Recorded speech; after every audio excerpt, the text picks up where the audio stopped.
Hello everyone. Hello beautiful souls. आज मैं कुछ मैसेज ले रही हूँ गॉड की तरफ से। गॉड आपको क्या कहना चाह रहे हैं, और इस एनर्जी को कनेक्ट करने के लिए आप हरे कृष्णा लिखें कमेंट में और लाइक करें, वीडियो को डबल टैप करें। तो गॉड आपको क्या कहना चाह रहे हैं आज हम देखते हैं।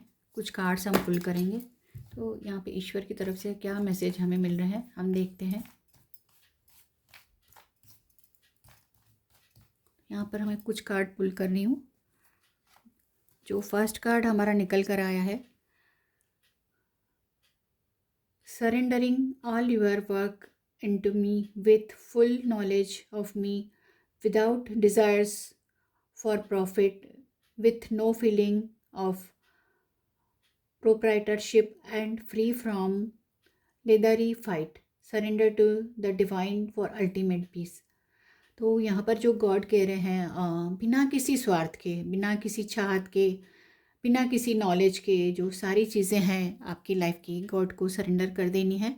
और उसमें सिर्फ एक फीलिंग आपको रखनी है, वो है फेथ की। और सारी चीज़ें डिवाइन को आपको दे देनी है, और आपको जो मिलेगी वो एक पीस मिलेगी, अल्टीमेट पीस आपके पास आएगी जब आप सरेंडर करते हैं। तो ऑटोमेटिकली सारी जो वरीज़ हैं, सारे जो हमारे फियर हैं पास्ट के प्रेजेंट के, वो निकल जाते हैं। हम टोटली रिलाई हो जाते हैं हमारे गॉड पे। तो यही पर यहाँ पर यही गॉड कह रहे हैं कि सब मुझे तुम दे दो, सारी तुम्हारी जो भी परेशानियाँ मुझे दे दो, मैं सब संभाल लूँगा। और रेमेडीज यहाँ पर जो आ रही है, offer your actions and their results to a higher power, releasing the burden of control. तो हम क्या करते हैं कि सिचुएशन को जब हम बहुत ज़्यादा पकड़ के रखते हैं, कंट्रोलिंग में लगे रहते हैं, तो एक जो बर्डन है ना हमारे शोल्डर पर, हमारी सोल पर आ जाता है। हर समय हम लगता है कि हमें ही सब करना है, हम करेंगे तो ही होगा। बट जनरली ऐसा होता नहीं है। ईश्वर ने सारी चीज़ें अपने हाथ में रखी है। तो जो गॉड्स विल है उसे आप गॉड्स विल को ही दे दें, कि हायर पावर को सब सरेंडर कर दें। यहाँ पर रेमेडी यही है कि आप कुछ भी बोझा आपको फील नहीं करना है, सारी चीज़ें आपको ईश्वर को दे देनी है। एंड सेकंड कार्ड यहाँ पे मैं पुल कर रही हूँ, ईश्वर आपसे क्या कहना चाहते हैं। But those who always worship me with exclusive devotion meditation on my transfermental from the to learn I carry what they lack of preserve what they have unwavering faith in the divine।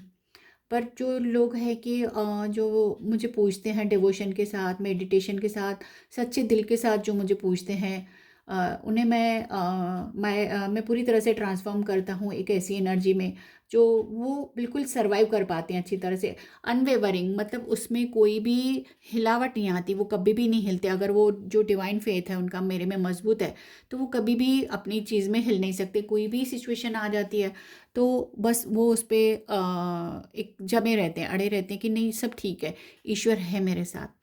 तो remedy यहाँ पर क्या कह रही है, cultivate a deep and unwavering faith in the divine and its ability to provide and protect.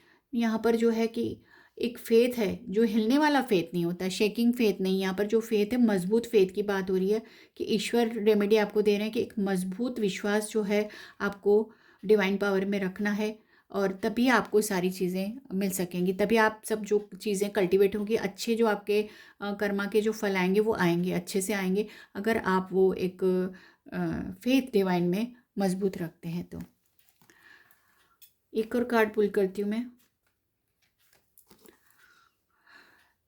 Krishna क्या कह रहे हैं मेरे व्यूअर्स को। Knowledge is the supreme strength, seek wisdom to navigate life. यहाँ पर ईश्वर जो कह रहे हैं कि जो नॉलेज है ना किसी भी चीज़ का, वो आपको एक बहुत बड़ी स्ट्रेंथ दे सकता है। जब हम कोई भी नॉलेज को गेन कर लेते हैं तो हम एबल हो जाते हैं उस फील्ड में प्रॉपर कुछ भी काम करने के लिए। तो सीक विजडम मतलब आप विजडम मांगो ईश्वर से, वो चीज़ मांगो, अवेयरनेस मांगने के लिए ईश्वर कह रहे हैं। और रेमेडी जो बोल रहे हैं, be life long learner, seek knowledge from various sources and apply it wisely. ईश्वर का ये है कि जो नॉलेज है उससे आप हमेशा एक लर्नर बनो। और लाइफ लॉन्ग के हम लर्नर हैं, हमेशा जब तक हमारी लाइफ है हम सीखते ही रहते हैं। कुछ भी हमें जो भी चीज़ सीखनी होती है वो हमारी कंप्लीट नहीं होती, वो लर्निंग हमारी लाइफ टाइम चल रही होती है। तो यहाँ पर भी गॉड ये कह रहे हैं कि अलग अलग जो सोर्सेज हैं उनसे आप एक विजडम मांगो और उसे वाइजली अप्लाई करो। और अप्लाई भी करना है, सिर्फ आपको नॉलेज लेना नहीं है, बट आपकी सारी सिचुएशन में उसे अप्लाई भी करना है। तो एक लास्ट कार्ड और मैं पुल करूँगी। जय Shri Krishna. What is the language of one who wisdom is study, O Krishna, and who is situated इन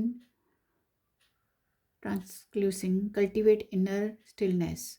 अब ईश्वर कह रहे हैं कि जो ईश्वर की तरफ से आपको विजडम आ रही है, वो ही आपकी जो इनर की जो इलनेस है, अंदर की जो हमारी बीमारियां कौन सी रहती हैं, ईगो रहती है, ग्रीड रहती है, फियर्स रहते हैं, या फिर जेलेसी रहती है, जो ये सारी इलनेस है ना, वो आपकी इस जो एक विजडम है, विजडम कौन सी, कि सारे जो हम हैं, फैमिली हैं, जो भी हम हैं जहाँ पे धरती पे जो भी आपको लोग मिलते हैं, हम उनसे उनको ईश्वर का ही बच्चा जब मान के चलते हैं, तो सारी जो इलनेस है ना वो आपकी कल्टीवेट हो जाएगी, मतलब निकल जाएगी आपकी सोल से।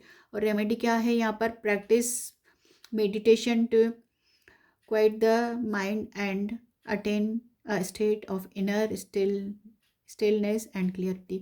आपको जो सोल की एक क्लियरिटी मिलेगी, वो मिलेगी आपको मेडिटेशन से। और एक जो माइंड की है वो आपको प्योरिटी मिलेगी, वो आपको मिलेगी प्रेयर से। प्रैक्टिस करें, आप मेडिटेशन में ज़रूर बैठें और ईश्वर को एक जो कनेक्टिविटी है वो उसमें बैठें, तो आपको सारी जो क्लियरिटी है ना वो भी मिलने लग जाएगी आपकी लाइफ की कहीं ना कहीं। तो यही हमारे आज के कृष्णा के मैसेज हैं जो डिवाइन की तरफ हैं, गॉड की तरफ से हैं। तो थैंक यू कनेक्ट करने के लिए, और कमेंट बॉक्स में आप ज़रूर लिखें इस पॉजिटिव एनर्जी को क्लेम करने के लिए कि जय श्री कृष्णा लिख सकते हैं आप, और लाइक करें, सब्सक्राइब करें। Thank you my divine family.